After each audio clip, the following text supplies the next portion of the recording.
आपको कसम है, रुकिए, वीडियो पूरा देखिए और सब्सक्राइब करके जाइए। लेबनान में हालात तेजी से बिगड़ रहे हैं। चलिए समझते हैं कि अंदर चल क्या रहा है। देखिए, सिर्फ एक हफ्ते में 5 लाख से ज्यादा लोग विस्थापित हो गए हैं। तो बात शुरू होती है 2024 के उस नाजुक युद्ध विराम के टूटने से। पर ये टूटा कैसे? 1 साल से ज्यादा शांति रही, फिर 2 मार्च को हिजबुल्लाह ने हमला किया और सब बदल गया। अब हिजबुल्लाह ने इसके लिए 2 वजहें बताई। एक, ईरान के नेता की मौत का बदला, दूसरी, आत्मरक्षा।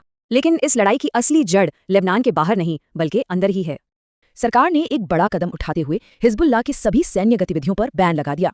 मगर हैरानी की बात यह है कि खुद लेबनान की सेना ही सरकार के आदेश मानने में हिचकिचा रही थी। हिजबुल्लाह ने भी साफ कह दिया कि वो सरकार का आदेश नहीं मानेगा और लड़ाई जारी रखेगा।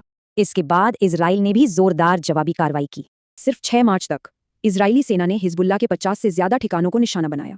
हिजबुल्लाह का गढ़ माने जाने वाले बैरूत के दाहिए इलाके पर 26 बार हवाई हमले हुए। IDF ने दाहिए के कई घनी आबादी वाले इलाकों को तुरंत खाली करने के आदेश दिए। हमलों में हिजबुल्लाह के पैसों के सोर्स जैसे अलखर्द अल हसन संस्था को भी निशाना बनाया गया। लेकिन इस लड़ाई की सबसे भारी कीमत आम लोगों को चुकानी पड़ रही है।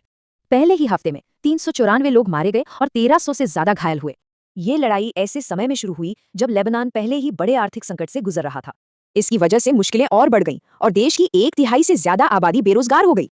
तो अब सवाल उठता है कि क्या कूटनीति से कोई रास्ता निकल सकता है? फ्रांस ने आगे आकर हालात संभालने के लिए एक 3 सूत्रीय प्रस्ताव रखा। लेकिन हिजबुल्लाह ने यह कहते हुए प्रस्ताव को खारिज कर दिया कि अब सिर्फ जंग का मैदान ही बोलेगा। अब जब सरकार बंटी हुई है और कूटनीति भी नाकाम हो रही है, तो आगे क्या होगा?